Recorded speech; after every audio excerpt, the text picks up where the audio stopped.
Tonight you join us for a unique look at the work of the Holmesdale Lodge. For the first time, cameras are being allowed in this Masonic lodge to observe the preparations for its upcoming meeting. Well, I'm afraid we can't show you that, because on this very day the government imposed a lockdown due to COVID-19 and all Masonic meetings were suspended.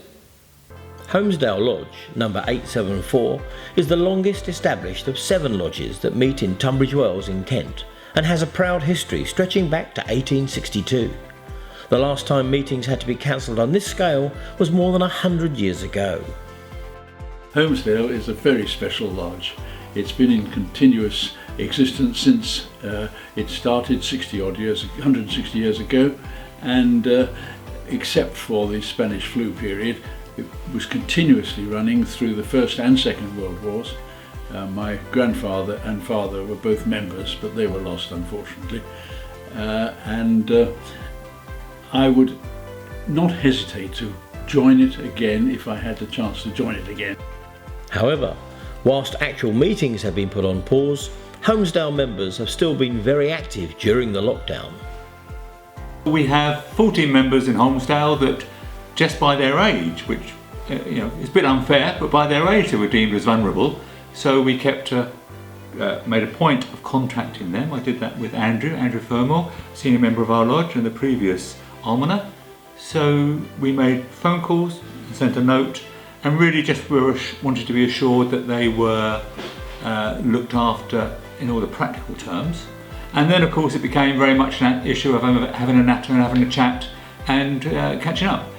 On top of that, we had our widows. We've got 12 widows in Holmesdale that we keep in contact with.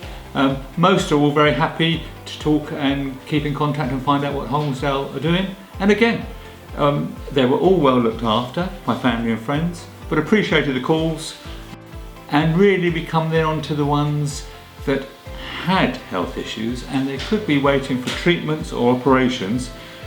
We've got 3 or 4, and they're the ones you feel most sorry for because things are delayed. COVID-19 sort of took over and consultations were put back and treatments were delayed and operations were not given a date. So we, as almoner, we had to be very careful to listen carefully to them because they were frustrated and it wasn't good for them, not a good time.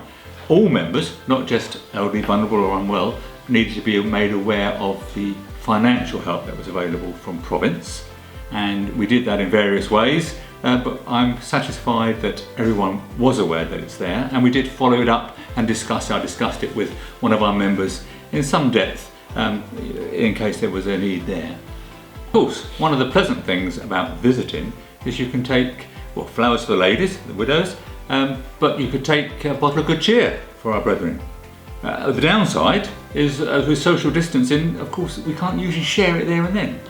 During COVID, charity has still continued and I've been very busy, both representing the Masonic Centre, which is an element, Holmesdale Lodge in particular, and something else called the TLC appeal. During that, there's been regular deliveries to the Tunbridge Wells Hospital of the teddy bears, the little TLC teddy bears. Support for the hospice in the world with tablets, iPad-style tablets that the patients can use. Obviously, during COVID, they couldn't have patients meet their family, their loved ones at their time of need, so it was a direct link in the community. So at 2 metres you can make a presentation. Having witnessed it and seen our own Masonic Centre chairman donate the money, that was quite funny. So far apart, but so close together, made all the difference, I think. Not only that, but there's been various local, smaller style donations. Nourish Food Bank, that was a centre appeal, a big amount of money for lodges going to that, £2,000. Some match funding by the overall Masonic Charitable Foundation, another £1,000, £1,000 from the West Kent Province, over £4,000. There's also an element within any lodge, Freemasonry in general, of certain individuals who want to do their own little part. Our overall thing as a charity steward was the overwhelming offer of support. What can we do during COVID? What can we do to support the community? And I think the 4 elements we did built a great big bridge as well between the community and Freemasonry. So at the time of need, we all came together. What more could you ask? At times like these, communication with lodge members is more important than ever. So as well as our existing use of email and of course telephone contact, we've made more use of social media and have set up a WhatsApp group as an informal way of keeping in touch with each other. Video conferencing has also been used for more formal communications, and throughout the suspension we've been able to hold monthly meetings using video conferencing. Our website has continued to attract interest throughout, and there's been a number of general inquiries that I've been dealing with, as well as specific interest from people wanting to join the lodge.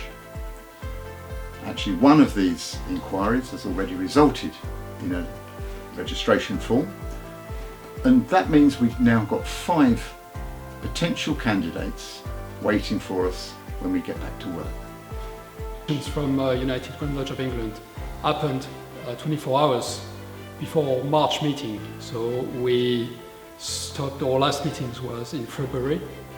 So as a master I did 4 meetings out of 7, but during that time we still kept in touch as a lodge through the WhatsApp group.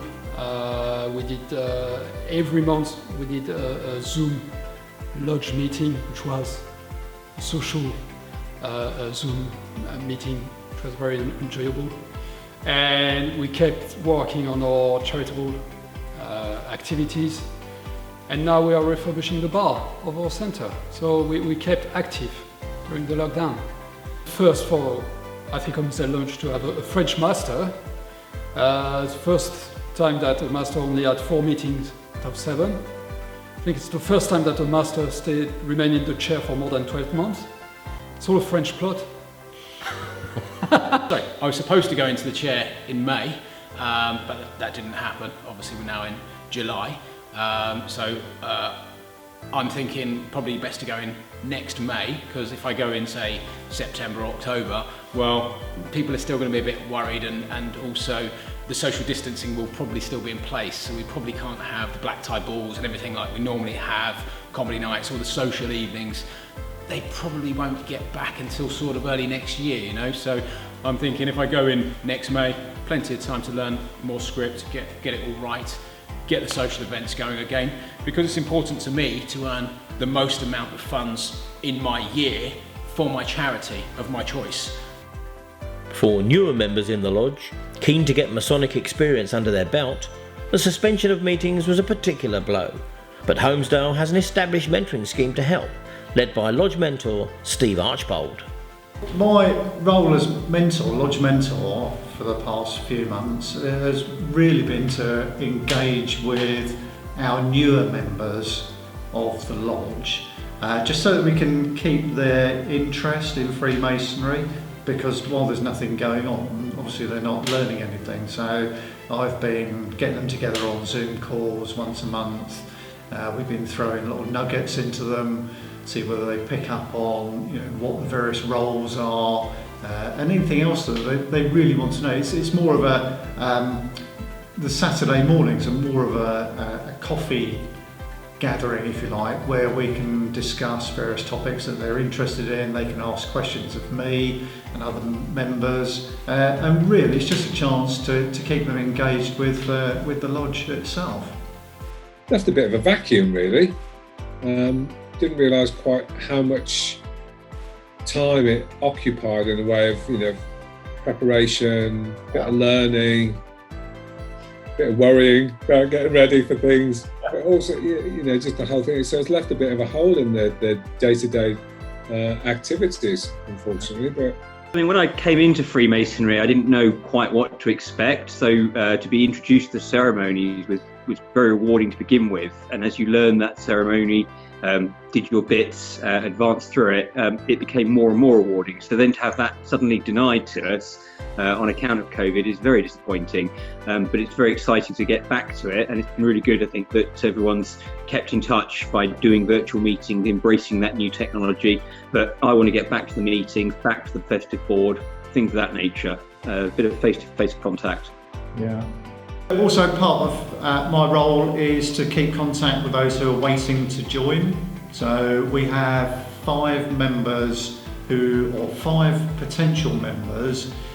One who unfortunately had his initiation cancelled the day before he was due to join. One of my sons is about to be a Mason. He's been approved and everything else, and I was hoping to actually initiate him in April this year, but owing to circumstances that's beyond my control, and he may come into the lodge, I hope, this autumn, if all things go well. It may even be on my 60th anniversary of my joining the lodge myself.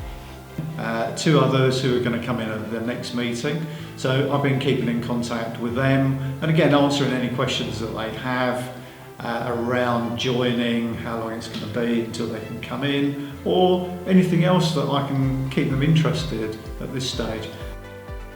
So whilst the business of Holmesdale Lodge has been put on hold, work for the Lodge Director of Ceremonies, Dan Cooper, has not stopped, but has taken a different direction.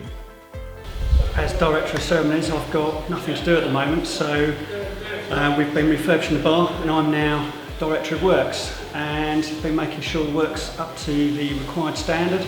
All squares, levels and perpendiculars are perfect.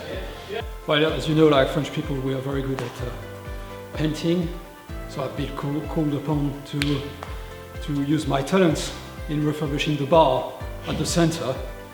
Well, I mainly stayed, as a good Frenchman, doing nothing and criticising, but, I was there to morally support my brethren. So Freemasonry might have been suspended for 4 months or so, but Holmesdale Lodge certainly hasn't been suspended. Guided by the principles of Freemasonry, really, I think: integrity, friendship, respect, charity. We've been busy supporting our members as individuals, helping build character as always, and helping people our members make a positive contribution to the society we live in. So until life returns to what will be a new normal and lodges can meet again fully in person, Holmesdale will continue to engage with its members, carry on its work in the community, and look forward to when they can get the first chance to use their new bar. Socially distanced, of course. The things you have to do as a charity steward for your lodge.